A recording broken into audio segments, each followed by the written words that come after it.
Pour télécharger l'application, il vous suffit de vous rendre dans votre store, donc Play Store, de rechercher dans la barre de recherche Predis TLE en indiquant bien l'accent sur le premier E. L'application va alors ressortir et vous pouvez ici la télécharger.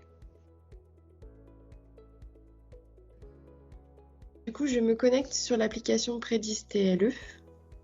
Elle s'ouvre sur mon téléphone. Je viens rentrer mon identifiant. Donc pour rappel, il est sous le format prénom.nom. Le mot de passe est un mot de passe complexe. Il doit comporter une majuscule, un chiffre, un caractère spécifique et au minimum 8 lettres. Et enfin, le code PIN, c'est un code à 4 chiffres. Il vous est libre de choix. Vous pouvez mettre celui que vous souhaitez. Ce sera le code PIN qui vous sera demandé à chaque connexion et non plus le mot de passe complet. Si votre téléphone est équipé d'un système de reconnaissance faciale ou d'empreinte, il vous suffira de l'activer pour valider votre connexion.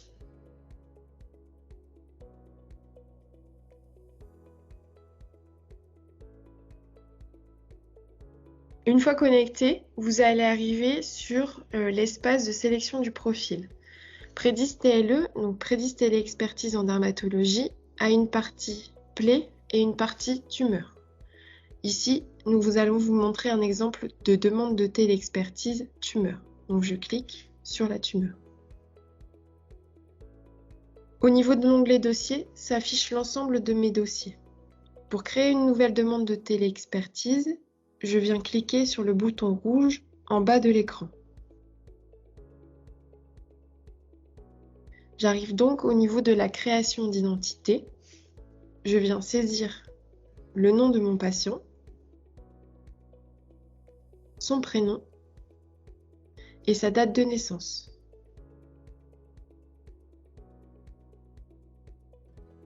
Puis, je le recherche. Si mon patient a déjà été créé sur l'application, je peux sélectionner automatiquement sa fiche. Là, nous sommes dans le cas où est-ce qu'il faut que je crée mon patient.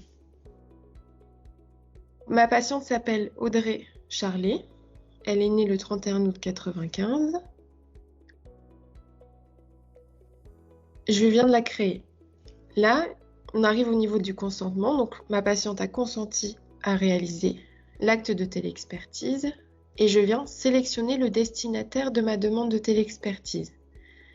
Vous avez eu de la part de l'URPS une liste de dermatologues faisant partie de l'application.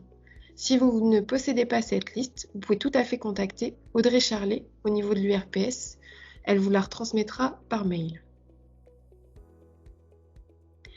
Pour rechercher un destinataire, je viens cliquer sur la loupe en haut à droite et je viens inscrire les 3 premières lettres du dermatologue. Je viens le sélectionner. Il s'affiche donc en bas de mon écran. Sous la barre sélection, mon dermatologue est affiché. Il faut cliquer sur l'étoile jaune en face du nom.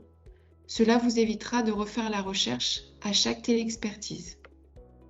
Je peux ainsi valider le dermatologue et il est ajouté à ma demande de téléexpertise. Le dermatologue sélectionné, j'arrive dans ce qu'on appelle le formulaire de demande de téléexpertise. Sur le formulaire, il y a un premier champ concernant mon patient, avec son nom, son prénom, sa date de naissance, qui sont les éléments que j'ai renseignés. Si le patient a consenti à l'acte de téléexpertise, et une dernière question contexte. Il est important sur cette question de cocher quelle est votre activité, si elle est libérale ou hospitalière. Si vous ne cochez pas cette question, vous ne pourrez pas passer à la suite du formulaire. Donc ici, je suis dans le cadre d'une activité libérale. Pour passer à la page suivante, je viens cliquer sur la flèche bleue en bas à droite de l'écran. J'arrive alors sur les informations concernant les données médicales et la validation de la demande. Donc, vous pouvez ici renseigner toutes les informations que vous jugez utiles pour le dermatologue. En bas de cette page, 2 boutons sont présents. Prendre une photo. Vous pouvez ainsi prendre une photo avec votre patiente durant la consultation. Si vous avez pris les photos avant de faire votre demande de téléexpertise, vous pouvez cliquer sur le plus en bas de votre écran. Un menu va alors s'afficher et vous pouvez aller chercher des photos à partir de votre galerie de téléphone. Les photos ont alors été ajoutées. Je peux envoyer ma demande au dermatologue. Et le deuxième bouton, envoyer la demande. En cliquant sur envoyer la demande, vous allez transmettre la demande non plus sous le statut préparation du dossier, mais demande à expertiser. Un pop-up va alors s'afficher. Pour savoir si vous souhaitez signer cette partie, vous cliquez sur oui. Le questionnaire est alors envoyé au dermatologue et vous avez fini votre demande de téléexpertise.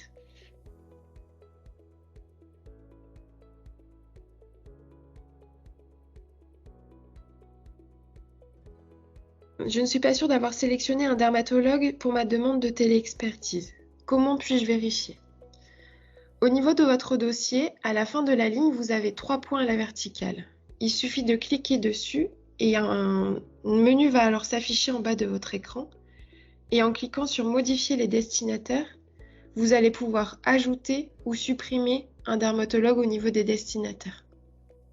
Les dermatologues qui sont sélectionnés pour votre demande de téléexpertise sont affichés sous la barre sélection. Vous pouvez aller rechercher un nouveau dermatologue via la loupe en haut de l'écran. Et une fois que c'est fait, valider.